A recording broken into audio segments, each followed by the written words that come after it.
பாட்டி நீ இப்படி உட்காந்துக்கிறது பாக்குறப்ப கேவலமா இருக்கு. எரிபொருள் எங்களுக்கு 40 நாள் 45 நாளைக்கு கையிருப்பு இருக்குன்னு சொல்லி சொன்னவே டக்குனுங்க மத்திய கிழக்குல எல்லாம் பிரச்சனை. இந்த எண்ணெய் எல்லாம் விலை கூடினோன்னு ஒன்றும் எரிவாயு இல்லை, அது தெரியும். எரிவாயு இல்லைன்னா இப்ப நாங்க வளமையா எடுக்கிற கதைகள்ல கேட்டா சொல்றாங்க விலை கூட்டுறதுக்கு எதிராக பல குரல்களை கொடுத்து கொண்டிருக்கணும். எங்கடா நாமல் பேபி ஒரு விஷயம் சொல்லி இருக்கேன், விழான் பெரிய விழான்ல பாம்புகள் கூட என்ன சொல்லி இருக்கு போல அதுக்கு கொடுத்துருக்காங்க. கிட்ட பூங்கா பெரிய அளவில் இப்போ திருப்பி தெரியும் பெரிய தோற்ற பொலிவோட மீள வரப்போகுது. இப்போ எதிர்கட்சியினா இவங்க நிற்கிறாடாப்பா பார்லமெண்டத்தில் எந்த நேரம் எதிர்த்து கொண்டே இருக்கிறது, அதான் எதிர்கட்சின்னு இவங்க நிற்கிறதா. சிலிண்டரை பதுக்கிற வீடுகள் கடைகள் எல்லாம் சொல்லி டக்குன்னு இல்லாத அரெஸ்ட் பண்ண சொல்லியிருக்கு. ஆனா இது வளமையா நடக்கிறது தானே, ஏஜென்சியை நம்பி மாறுறது. இந்த நீங்க வந்து அமௌண்ட்டை போட்டு விடுங்க, நீங்க நாளைக்கு அந்த நாட்டில் நிற்பீங்க, 4வது நாள் கனடாவில் நிற்பீங்கன்னு சொல்றதும் வெங்கடையாக்கள் இந்த பிங்கர் பிரிண்ட் வைக்கிறோன்னு எல்லாம் முடிஞ்சது. கடைசியா பிங்கர் பிரிண்ட் அவங்க உள்ளாலே செட் பண்ணி பிங்கர் பிரிண்ட்டுக்கு முதல் ஆக்களை கூப்பிடுவாங்க. தெரியும் பல்கலைக்கழகம் கொஞ்சம் இருக்க போறாங்களே, யாழ்ப்பாண பல்கலைக்கழகம் சுதந்திரம் இல்லாமல் ஆக்க போறாங்களே. ஏனென்றால் அப்போ லண்டன்ல கொண்டு 2 இதை விட்டுருக்கான், நம்ம அங்க இருந்து அடிக்கிறது. ஸ்பெயின்கிட்ட கேட்டவர் எங்கட அவன் பிளான் பார்ப்போம். 2 டிப்பரை போலீஸ்காரமா இருந்துச்சு, அவங்க நிற்கிறோம், அவங்க இழுத்துட்டு போறாங்க. அவங்கள ஏதோ போகுதுங்க கிள்ளஞ்சில இருந்து தம்பி. நான் நினைக்கிறேன் பெரிய லெவல்ல சாமான்கள் வருதுடா. அப்ப இபிஏ வேற ஏதோ ஒரு பேர்ல மாத்திட்டாங்க. அப்ப அவங்கள்ட்ட புதுசா வந்தவங்கள்ட்ட காய்ச்சி பார்த்தவங்களா.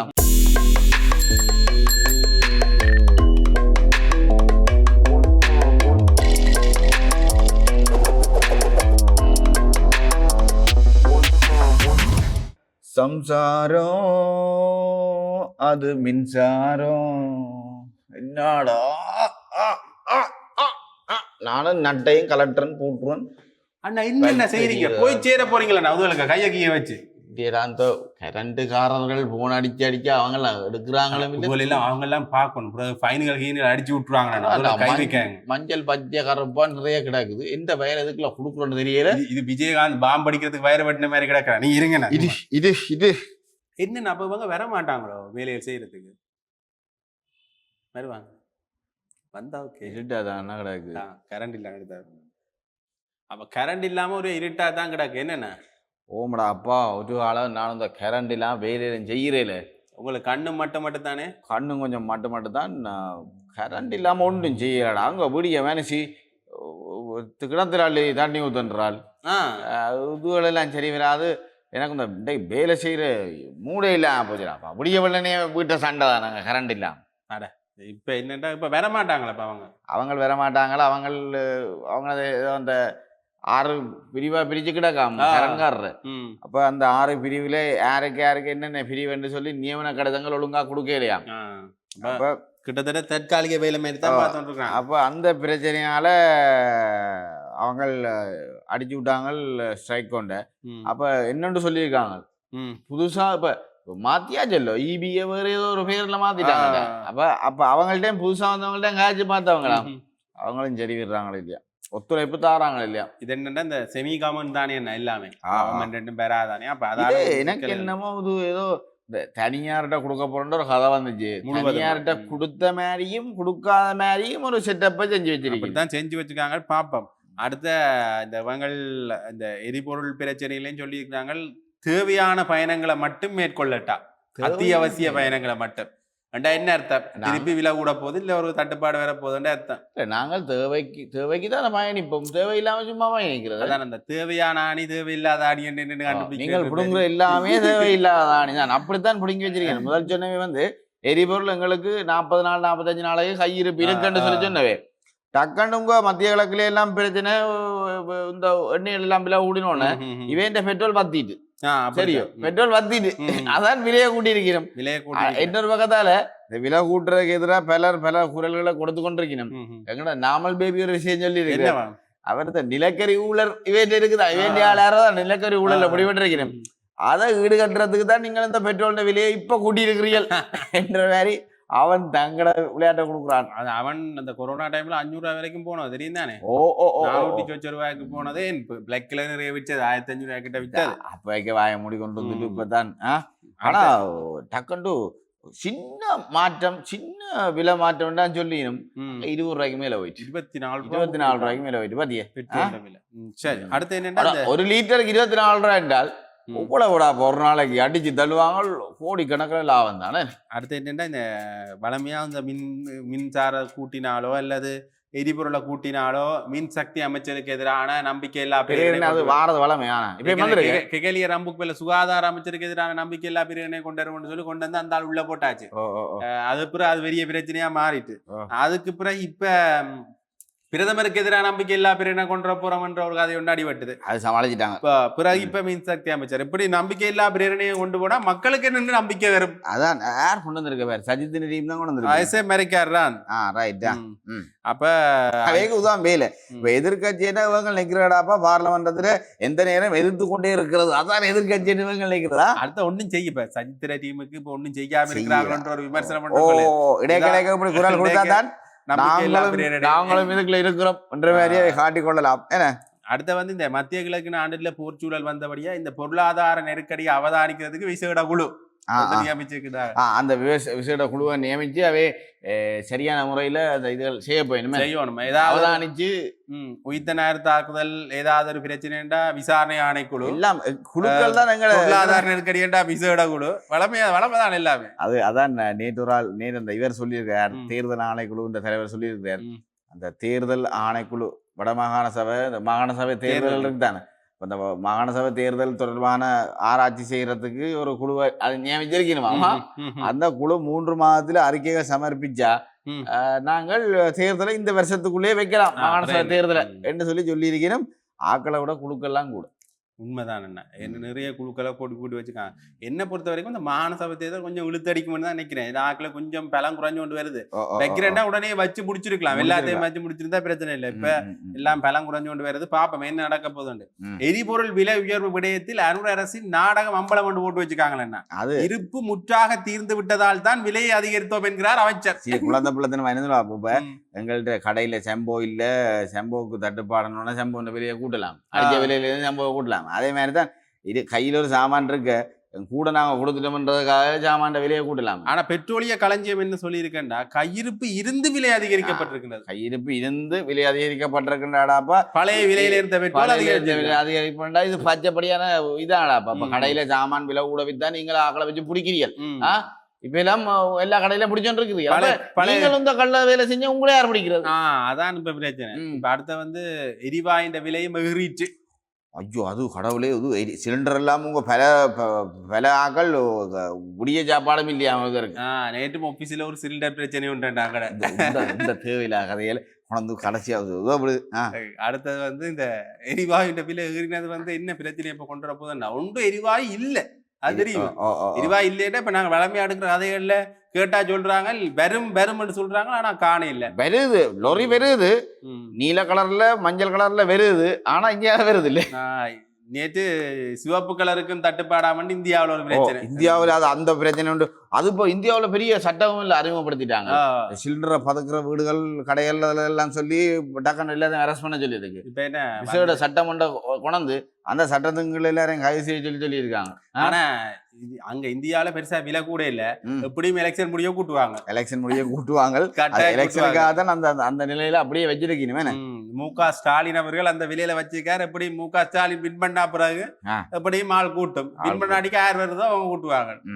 சரி, இந்த விஷயம் தெரியுமாடாப்பா, நீதான் போன முறை இதுல வந்து நிக்க சொன்ன கோடிகள் 2 யாழ்ப்பாணத்துல இவ்வளவு கோடிக்கு பெட்ரோல் அடிச்சேன்னு சொல்லி சொன்ன, அதே மாதிரி ஏதோ 62 கோடியோ ஏதோ இந்த வெளிநாட்டுக்கு போறேன்னு சொல்லி ஏமாந்துருக்குது. அதிபர் சொல்லி இருக்கிறார், கவனமா இருக்க சொல்லி. ஆனா இது வளமையா நடக்கிறதான ஏஜென்சியை நம்பி ஏமாறுறது. இந்த நீங்க அந்த அமௌண்ட்டை போட்டு விடுங்க, நீங்க நாளைக்கு அந்த நாட்டுல நிப்பீங்க, 4வது நாள் கனடால நிப்பீங்கன்னு சொல்றதும் ஒரு வளமையான ஒரு விஷயம் தான். இல்ல அதுல என்ன சொல்லுவாங்க, மங்கரையாக்கள் இந்த பிங்கர் பிரிண்ட் வைக்கிறோன்னு எல்லாம் முடிஞ்சது, கடைசியா பிங்கர் பிரிண்ட் அவங்க உள்ளாலே செட் பண்ணி பிங்கர் பிரிண்ட்டுக்கு முதல்ல ஆக்களை கூப்பிடுவாங்க. தெரியும், இதுகளுக்கு ஒரு சவம் கோடியில கொண்டே கொடுத்த போது இது என்னண்டாலும் செய்யட்டும். அதே மாதிரி இந்த தேசிய கொடி அவமதிப்பு விஷயம் என்று யாழ் பல்கலைக்கழகத்துல நடந்தது. பல்கலைக்கழகம் அரசாங்கம் கொஞ்சம் முறுக்கி இருக்காம். துணைவேந்தர்கிட்டையும் பதிவாளர்கிட்டையும் விசாரணை, துணைவேந்தர் தேர்ந்தெடுக்கப்பட்டோடனே விசாரணை. அதே சொல்லுவோம் பல்கலைக்கழகம் கொஞ்சம் இருக்க போறாங்களே யாழ்ப்பாண பல்கலைக்கழகம் ம். சுதந்திரம் இல்லாமல் ஆக்க போறாங்களே ஏனென்றால் பொடிகள் எல்லாம் போராட்டங்களுக்கு அதில் போறதானே ம். கொஞ்சம் இவையே அடக்கணும்ன்ற மாதிரி இவன் துணி கொஞ்சம் பெறப்போகுது வரப்போகுது. அவதானமா இருக்கணும் தம்பி இது பெடியெல்லாம் கொஞ்சம் அவதானமே இருக்கணும். எந்த ஒரு கட்சி சார்ந்த நடவடிக்கையில ஈடுபடாம ஈடுபடக்கூடாது தனி பல்கலைக்கழக மாணவர்கள் என்ற வகையில செயல்பட்டா உண்மையிலேயே மக்களுடைய நிக்கலாம். சரி, இது இன்னொரு பிரச்சனை ஒன்று வந்ததுன்னா இந்த மண்ணெண்ணெய் இப்போ விநியோகிக்க வலிக்கிட்டாங்களாம். இது பிரச்சனைனா கொண்டு போய் மண்ணெண்ணெயை வேண்டிக் கொள்ளுங்க. சரியா? மண்ணெண்ணையும் போகணும் கேன் எடுத்து வச்சிருக்கேன்டாப்பா நேற்றும் போய் கியூலன்றான் மண்ணெண்ணெய் செறிஞ்சு ஒரு சொட்டு மண்ணெண்ணெய் தான் கிடக்கு பேர். சரி பாருங்க. சரி, நகர்பகுதிகளில் இந்த மண்ணெண்ணெய் பிரச்சனை வந்திருக்கு. நாங்கள் இந்த நகர்பகுதியில் இருக்கிற ஆக்கள்லாம் நீங்கள் கொஞ்சம் கிராமத்தாக்கள் தான். நகர்பகுதியில் இருக்கிறார்களுக்கு என்னதுக்கு மண்ணெண்ணெய் கல்லன் வந்தா ஊத்தி கொளுத்தையோ என்ன பாம்பு வந்தா கலைக்கிறதுக்கு? பாம்பு நகர்பகுதியில பாம்பு வரும். நகர்பகுதியில அந்த விழான் பெரிய விழான்ல பாம்புகள் கூட இருந்து முதல் இருக்கு போறடக்கா அதுக்கு கொடுத்துட்டாங்க எல்லாம் நினைக்கிறேன். பார்ப்போம். சரி, போலீசாரால் சுட்டுக் கொல்லப்பட்ட சிறுவனுக்கு நீதி கோரி ஊராதுறையில் ஒரு போராட்டம் நடந்தது. அது பழைய விஷயம்டாப்பா. அந்த போராட்டங்கள் அதில் கோர்ட்ஸுக்கு முன்னால போராட ரெடியா இருந்தது. போலீஸ் சொல்லி இருக்குது கோர்ட்ஸுக்கு முன்னால போராடலான்றா போல டக்குன்னு அந்த போலீஸ் ஸ்டேஷனுக்கு முன்னால போய் நின்று போராட்டத்தை செஞ்சிருக்கணும். இப்ப சர்வதேச பிரச்சனை என்ன மாதிரி போகுது? இலங்கையின் பிரச்சனைகள் அது எல்லாம் பலமதான சர்வதேச பிரச்சனையில பேர் என்ன மாதிரி போகுது? நானே இந்த இலங்கையின் பிரச்சனை முன்னு கொண்டு வந்தா இலங்கையின் பிரச்சனையை மறந்து போட்ட பண்ணா சில பேர். அது மறந்து போட்டதுக்கு இந்த பிரச்சனை இருக்கிறதே தெரியல. இந்த எரிபொருள் பிரச்சனை, இந்த அமெரிக்கா ஈரான் ரஷ்யா இந்த போர்கள் இருக்கல்லோ, இந்த போர்களால சனம் எங்கட நாட்டுல என்ன நடக்குன்னு மறந்து போய் நிக்குதல். அது என்ன விலை கூடினாலும் தெரியாது, என்ன தெரியாது. பெட்ரோல் அடிக்கிறதா அந்த அடிச்சுட்டு போட்டு போனியான். அதான் திருப்பியும் இந்த எண்ணெய் சுத்திகரிப்பு நிலையம் இருக்குல்ல இஸ்ரேல்ல குண்டை தூக்கி போட்டிருக்கான். நேற்று நடந்த குண்டை தூக்கி போட்டிருக்கான். போட்டதுல இருந்து ஒரு பெரிய பிரச்சனையாக திருப்பி இஸ்ரேல் திருப்பி பதிலுக்கு தாய் போட்டுப்பா. லண்டன்ல கொண்டு 2 இதை விட்டுருக்கான். அங்க இருந்து அடிக்கிறது அங்க இருந்து அடிக்க ஸ்பெயின் டேக்கனே கேட்டவர் எங்கட அவன் பிளான் சொல்லுவோம். எல்லா நாட்டையும் இதுல இழுத்து போடுவோமா, எல்லாரும் இழுத்து போட்டா ஈரான் சத்தம் பண்ணாம இருக்கும். அதே நேரத்துல எல்லா நாடும் பிரச்சனை எல்லா நாடும் இல்ல சேர்ந்து அடிக்கும். உண்மைதான். ஏன்னா இந்த சர்வதேச நாடுகள் ஒன்றியம் ஒன்று இருக்கு. ஐநா ஒரு பேர்ல ஒன்று இருக்கு. அது எல்லாமே இப்ப அமெரிக்கான பக்கம் தான் நிக்குது. அது என்னதுக்கு பொதுவா நிக்குதுன்னு தெரியல. பொது அமைப்புன்னு பேர் தான், ஆனா எல்லாம் அமெரிக்கான பக்கம் தான். என்ன சொல்லுவாங்க இப்ப ஈரான் இனி எழும்பெயலாது, இதுதான் கடைசி கட்டத்துல நிக்குது. அப்ப கடைசி மட்டும் நின்று பிடிச்சிட்டு முடிச்சுட்டு போவான்னு நினைக்கிறேன். ஆனா என்ன லாபம் அவன்கிட்ட பொருளாதார இவே வேற எவ்வளவு தடையில அமெரிக்கா போட்டுச்சுன்னு. ஆனா அவங்களோட பொருளாதார பலம் இருக்குடாப்பா. பலம் இருக்கு, ஏதோ ஒன்று செஞ்சு கொண்டே இருக்கு. நம்ம அந்த பிட்காயின் அதுலதான் அவங்க மாஸ்டர். மாஸ்டர் அதுல இன்வெஸ்ட்மெண்ட் பண்ணி வச்சிருக்காங்களோ அதான் அவங்களோட பெரிய பொருளாதாரம் அப்படின்னு சொல்லி பார்த்தேன் நான். அடுத்து அவங்களும் இந்த கேக் பண்றது அதுகள் கெட்டிக்காரங்களா அப்படித்தானுங்க. வடகொரியா இருக்கல, வடகொரியா அந்த நிலைமையில இருக்கிறாங்களா? அப்படியான ஆக்களை தான் இந்த ஒபாமா கொஞ்சம் இந்த டிஜிட்டல் விஞ்ஞானிகளை தான் ஒபாமா கொஞ்ச நாள் கொண்டு வரல பிடிச்சி எல்லாம் கொண்டாங்க சுட்டு. டிஜிட்டல் மயமானபடியா இனி எல்லாம் எல்லா தகவல்களும் அதுக்கு டிஜிட்டல் மயமாயிட்டு எங்கட இப்ஸ்டீன் ஸ்பைல்ஸ்களும் கொஞ்சம் வெளியில வந்து மறைக்கிறது ஒரு காரணத்துல இதுவும் ஒரு காரணம் தான். இந்த மாதிரி அந்த கதை பாத்தீங்க. ஆனா போர் முடிஞ்சோன்னா கிண்டுவோமா, போர் முடிஞ்சோன்னா திருப்பி கிண்டி ஒரு பெரிய பிரச்சனை உண்மையிலேயே வரணும். ஏன்னா ட்ரம்ப் மண்டை வீடியோ பார்த்தவர் சொன்னவர் இந்த எப்ஸ்டீன் ஃபைல்ஸை பற்றி காய்ச்சிருக்கீங்க, நீ கொஞ்சம் குறையும் கொண்டு. ஆனா என்ன சொல்லுவாங்க, நிறைய ஊடகங்கள் அமெரிக்காவுக்கு எதிராக எழுதி கொண்டு இருக்கணும். அமெரிக்கா முக்கியமா இந்த சூட்டுப்புல நிறைய இதுகள் வருது. ஆனா அந்த சூட்டு பேட்டியடா அமெரிக்காண்ட தானே. அதைத்தான் இந்த அமெரிக்காவுக்கு எதிராக போடுற விஷயங்கள் எல்லாம் பெருசா வியூஸ் போகாது. அப்படியோ கமெண்ட்கள் வந்தாலும் கொஞ்சம் கொஞ்சம் வந்துட்டு என்னென்ன பேர் ஆகுது. ஆனா என்ன லாபம், நடுநிலையா செயற்படணும். நடுநிலையா செயல்படணும். நீங்கள் இந்த அரசியல் அவதானிகள் நீங்கள் நடுநிலையா செயற்படணும். நடுநிலையா செயல்பட்டாலும் நாங்கள் இப்போ ஏதாவது டிஜிட்டல் ஊடகத்தை தான் நான் பயன்படுத்தணும். நீங்க பயன்படுத்த என்ன சிக்கல் இதெல்லாம் எல்லாம் வாங்குறேன்றபடியா அங்க எல்லாம் இருட்டடிப்பு செய்யப்படும். தம்பி, இருட்டடிப்பு செய்யறாங்களோ இல்லையோ, நீங்கள் கூர்மையான முனையால உங்களோட பேனா முனையால எழுதணும்டா. ஒரு சொல் வெல்லும் என்ற மாதிரி எழுதணும். இந்த சிரிப்பு கதைகள் எல்லாம் இருக்கட்டும். யாழ்ப்பாணத்துல பெரிய அளவுல அபிவிருத்தி திட்டங்கள் நடக்க போகுது. சுற்றுலா அபிவிருத்தி திட்டங்கள். சரியா? சுற்றுலா பயணிகள் வேற போயிடும். இப்ப இந்த இருக்கிற சிக்கல்கள் வரணுமோ வரையிலையோ நாங்கள் தாரகாசத்துல வளைப்போம். சரியோ? உண்மை இந்த சுற்றுலா தலங்களை அபிவிருத்தி செய்யணும்டாடா மாநகர சபை நகர சபையின் ஒத்துழைப்போட இந்த அபிவிருத்தி திட்டங்களை மேற்கொண்டாதான் அவங்களோட அந்த மெயின்டெயின் தொடர்ந்து இருக்கும்டா. ஒரு கட்டடத்தை கட்டி போட்டு இந்த சுற்றுலா மையம் சொல்லி போட்டு போற நேரம் மாநகர சபை நகர சபையை ஒருங்கிணைச்சு அந்த கட்டடங்களை கட்டினா அவங்களோட பங்களிப்பும் இருக்கும், தொடர்ந்து அது மெயின்டைன் ஆகி கொண்டிருக்கும் உண்டு. ரெண்டாவது வந்து எங்கட கிட்டு பூங்கா சூப்பராக்குறாங்க தெரியுமா? கிட்டு பூங்கா பெரிய அளவுல இப்ப திருப்பி பெரிய தோட்ட பொலிவோட மீள வரப்போகுது. மகிழ்ச்சியான விஷயம் உண்மையா எனக்கு ஒரு சந்தோஷம். ஏன் சொல்லுவாங்க நிறைய காலமா அதுல புல்லும் பாம்பும் எவ்வளவு பெரிய வரலாறு கொண்ட ஒரு இடம், ஒரு பெரிய வெறிச்சோடி போன இவ்வளவு காலம் அதை ஏதெடுத்து பார்க்காம வச்சிருந்தோம்.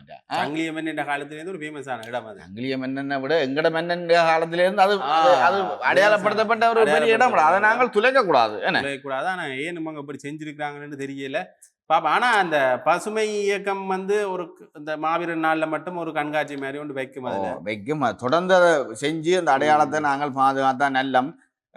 பசுமைன்றதான ஞாபகம் பெறுது. இந்த வடக்குல மணல் மாஃபியாக்களை கட்டுப்படுத்த முடியாது, ஒத்துழைப்பு இல்லை என்று வேதநாயகன் குற்றம் சாட்டியிருக்காரு. ஆளுநர் வேதநாயகன் நேற்று நான் கிளிநொச்சி பக்கம் போனான். இட்டாவை போக கொஞ்சம் எனக்கு கண்ணு மட்டும் தானே 2 டிப்பரை போலீஸ்காரமா இருந்துச்சு. அவங்க நிக்கிறோம், அவங்க இழுத்துட்டு போறாங்க. அவங்கள ஏதோ போகுதுங்க கிளிநொச்சியில இருந்து. தம்பி நான் நினைக்கிறேன் பெரிய லெவல்ல சாமான்கள் வருதுடாப்பா. மன்னார் கிளிநொச்சி இந்த ஏரியாக்கள் எல்லாம் நீ நிக்கிற மாதிரி இல்ல. ஏதோ மன்னார் தான் எல்லாரும் பெரிய அளவுல ஸ்போர்ட் பண்ணி கொண்டு இருக்கிறது. ஆனா இப்ப கிளிநொச்சியில இருந்து பெரும் பெரும் விஷயங்கள் எல்லாம் வருது. எதுக்கால வருது, என்னத்துக்கால போகுதுன்னு தெரியல, பெரும் பெரும் விஷயங்கள் வருது. கிளிநொச்சி கொஞ்சம் கட்டுப்பாடுகள் இழந்து போயிருக்கும். கட்டுப்பாடு இழந்து போயிருக்கல, அது கொஞ்சம் இல்ல. போலீசாரும் கொஞ்சம் அரசாங்கத்துக்கு சப்போர்ட் இல்லைன்ற மாதிரி வேதனை நான் சொல்லல, இவர் சொல்லியிருக்காரு. அரசாங்க சப்போர்ட்னா மாஃபியாவுக்கு சப்போர்ட் பண்ற மாதிரி இவங்களை சரியான முறையில பிடிக்கிறீல கையாளுறன்ற மாதிரி அவர் சொல்லியிருக்காரா? நான் சொல்லலையா? அவர் சொல்லியிருக்கிறாரா? அதை விட தேயிலை உற்பத்தி அதுவும் சரி. தேயிலை உற்பத்தி நடக்குது, ஏற்றுமதி இல்ல, உற்பத்தி ஏற்றுமதி இல்ல என்றபடியா உற்பத்தியும் சரி. சரியா?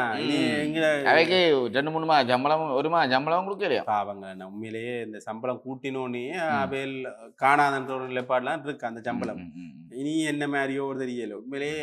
அடுத்தது இப்ப இது என்ன விஷயம் சொல்லி இருக்கணும், அதுக்கு மாப்போ தெரியா? எதுக்கு இப்ப எங்கட உணவு கையிருப்பு வந்து எங்கள்கிட்ட 45 நாளைக்கு இருக்கு என்ற மாதிரி சொல்லி இருக்கிறோம். அது இல்லையோ சரியா? அதுக்குதான் இப்படி ஒரு அறிக்கை விட்டுருக்கணுமோ சரியா? உண்மையிலே இந்த சிறுவர் போசாக்கு குறைபாடான நாடுகளின் பரிசையில இலங்கையும் பெரிய பார்க்க தெரியுது. அங்க வேற பார்க்க தெரியுது. குழந்தை பிள்ளைகள் மாதிரி இருக்கிறாங்க. 21 வயசுன்னு சொல்றாங்க. அவங்களும் பாவங்கள்லாம் என்னட்டா இந்த குழந்தை போஷண குறைபாட்டுல இலங்கையே கொஞ்சம் முன்னேற வேண்டி இருக்குன்னு எல்லாரும் சொன்னவே சரி வர இல்லை. பாப்போம் என்ன இல்லைப்பாண்டி. இப்ப இதுல கவனிக்கிறதுக்காண்டி இருக்கிற அமைப்புகள் எல்லாமே இப்ப கொஞ்சம் செயலிழந்து போய் இருக்குது. அதான் நீ அவசரப்படவே பிள்ளைகளை பெற்று விட்டுறாங்க. சரியா? அதான் போசாக்கான நாடா விரட்டு. போசாக்கான நாடா வந்த அப்புறம் அதுக்குள்ளே எங்களுக்கு போசாக குறைஞ்சிடும். அப்புறம் என்ன நடக்குதோ தெரியா? சரி, நீங்கள வேலையை பாருங்கடா பாரு. இந்த கரண்ட் வயர்கள் யாரும் திருத்துறவங்க இருந்தாருக்கா சொல்லிடுறிய? சொல்லிவிடுறேன். கூலி 3000 கொடுக்கணும். என்னண்டாலும் கொடுத்து முடிப்போம்டா. கண்ணும் தெரியாது, டயரும் தெரியல, ஒட்டும் தெரியல.